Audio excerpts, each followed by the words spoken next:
Samantala, isang dispatcher ng beauty products company sa Quezon City ang arestado matapos pagnakawan ang pinapasukang kumpanya. Mahigit 261,000 pisong halaga ng mga produkto na recover. Si Jim Tejano sa detalye ng balita.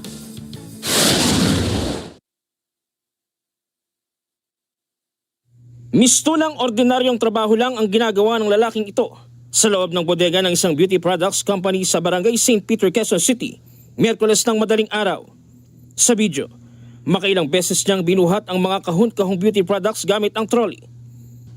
Pero sa CCTV, makikitang pa isa-isang nilalabas ng suspect ang mga kahon ng beauty products gamit ang trolley. Sa isa pang kuha ng kamera, makikita ring ikinakarga niya ang mga produkto sa isang delivery truck bago tuluyang mawala sa kuha ng CCTV.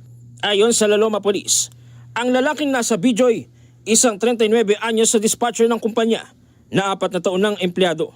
Sinasabing nabisto lamang umano ang modus matapos mapansin na may-ari na hindi nagtutugma ang inventory at sales ng kanilang negosyo. Na-discover po ng may-ari ng kumpanya kasi hindi na nagtatali yung inventory nila. Palaging kulang yung sales nila kaya nagtaka na po doon yung may-ari at nireview na po yung mga CCTV. Sa investigasyon ng pulisya, hindi lang minsan umano ginawa ng suspect ang pagnanakaw at posibleng matagal na itong nangyayari. Ayon pa sa pulisya, ibinebenta umano ng suspect ang mga ninakaw na produkto sa isang individual na hindi umano alam na galing sa nakaw ang mga ito. According sa may-ari, marami na daw itong nakuha. At yun lang po nila na patunayan na siya yung kumukuha. Binibenta po niya to sa isang individual na ang sabi niya, yun lang pa niya na yata nabentahan. At di alam din ng napagbentahan na galing pala sa nakaw ito. Matapos magsampa ng reklamo ang kumpanya, agad ikinasa ang operasyon laban sa suspect. Nantabayanan na po namin. Nang bumalik po siya at kukuha ulit ng mga products na di alam ng may-ari, doon na po namin siya inaresto. Na-recover mula sa suspect ang iba't ibang beauty products na nagkakahalaga ng mahigit 261,000 pesos.